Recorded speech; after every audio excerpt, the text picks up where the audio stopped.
একটি নির্বাচনে যদি শতকরা ৫১% লোক নির্বাচনে অংশগ্রহণ না করে প্রতিদ্বন্দ্বিতায় বিজয় লাভ করেছিল দশম জাতীয় সংসদ নির্বাচনে পলাতক ফ্যাসিবাদী সরকারের রাজনৈতিক দল এবং জোট।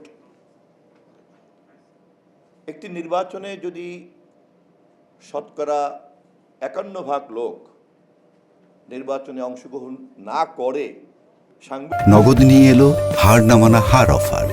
সর্বনিম্ন ১০,০০০ টাকা রেমিটেন্স নগদে পাঠালে থাকছে স্বর্ণের হার জেতার সুযোগ।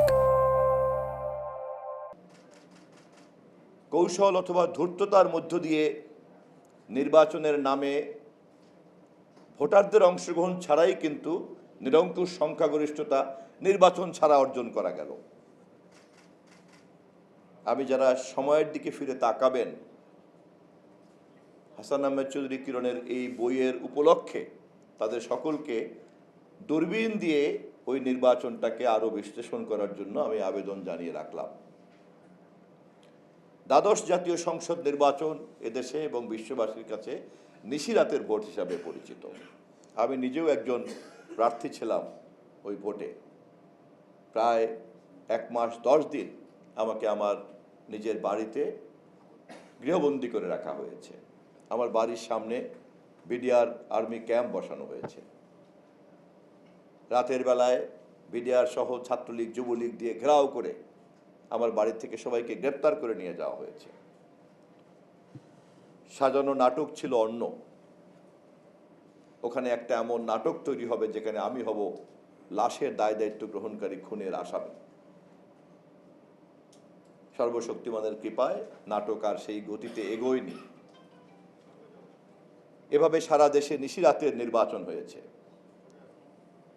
যাদেরকে আমি ইতিমধ্যে আহ্বান জানিয়েছি তাদের দূরবীন দ্বাদশ জাতীয় সংসদ নির্বাচনেও, একাদশ জাতীয় সংসদ নির্বাচনেও আপনারা প্রয়োগ করে দেখতে পারেন।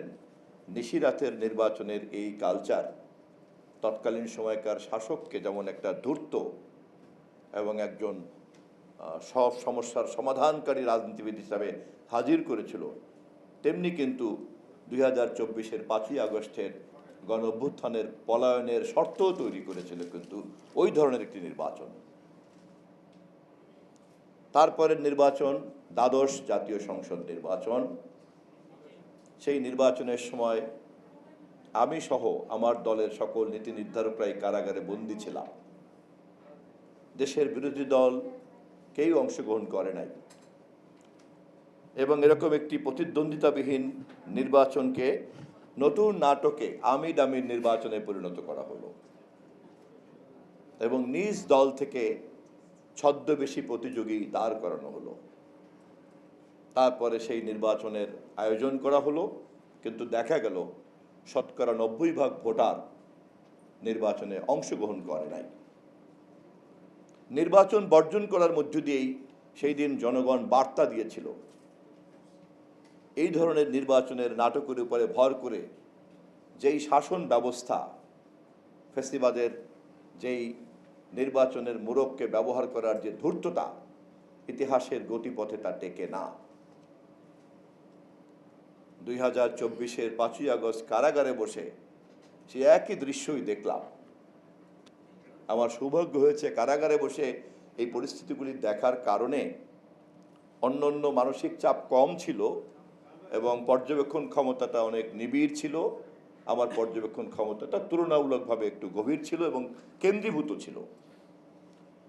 হাসান আহমেদ চৌধুরী কিরণ এবং তার বইয়ের পাঠক এবং এই ধরনের কাজে যারা লিপ্ত আছেন সেই সকল মহান রাজনীতি বিশ্লেষকদেরকে আমি অনুরোধ করব,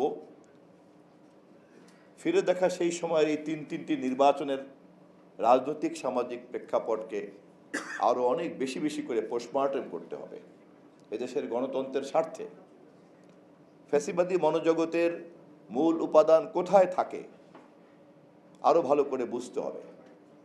আমি যত বেশি বুঝবো জানবো তত বেশি ক্ষমতাসীন দল হিসাবে বা দলের নেতা কর্মী হিসাবে আমার মনোজগৎকে বা আমাদের মনোজগৎকে আমরা ভাইরাস মুক্ত রাখতে পারবো।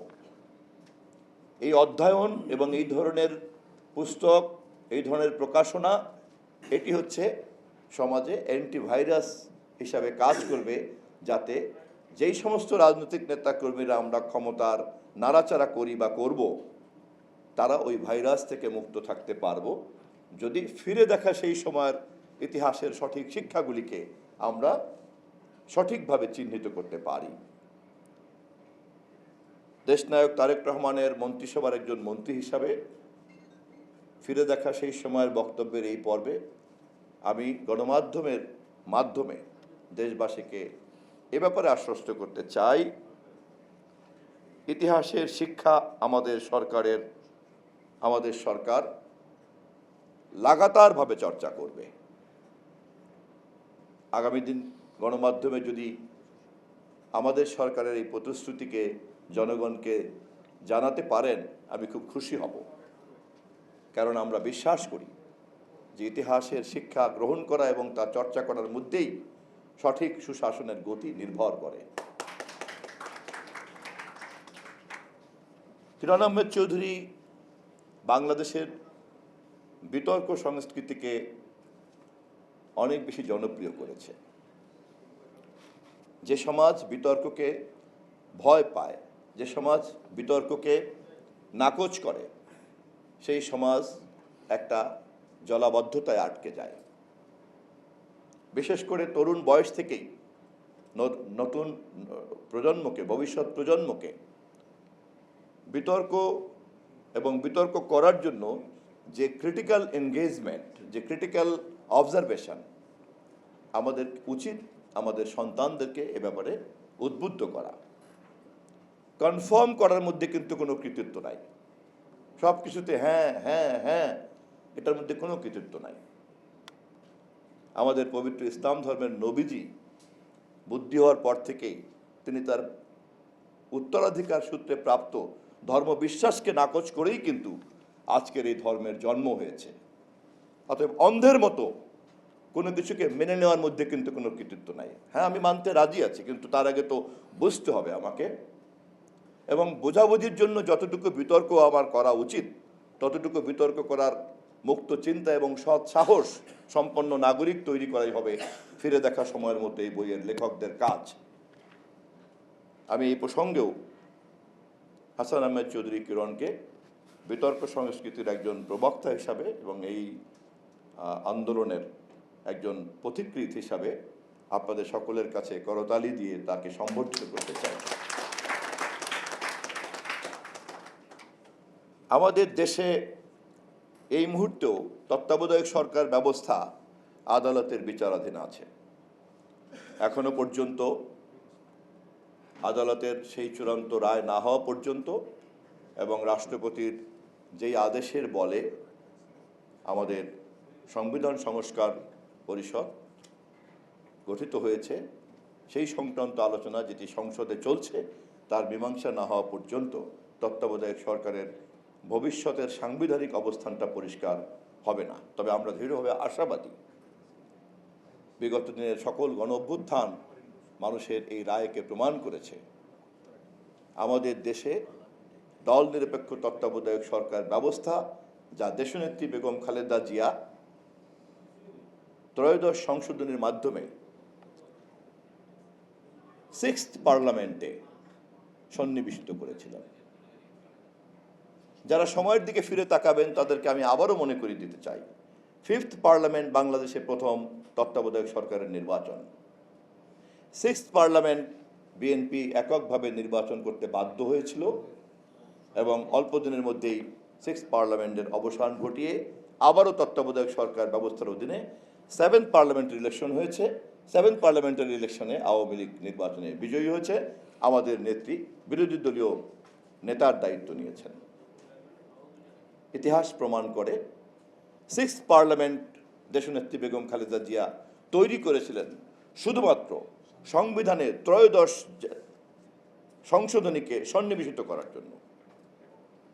এবং আজও মানুষের মধ্যে যে তত্ত্বাবধায়ক সরকার ব্যবস্থার এই সাংবিধানিক অবস্থানকে ধরে রাখাটার জন্য যে আগ্রহ, আর সেখান থেকে শেখ হাসিনার বিচ্যুতির কারণে 2024-এর 5ই আগস্টে তার যে চরম শিক্ষা, এই দুইটি তথ্যই কিন্তু ইতিহাসের পাঠক হিসাবে আমাদের কাছে আছে।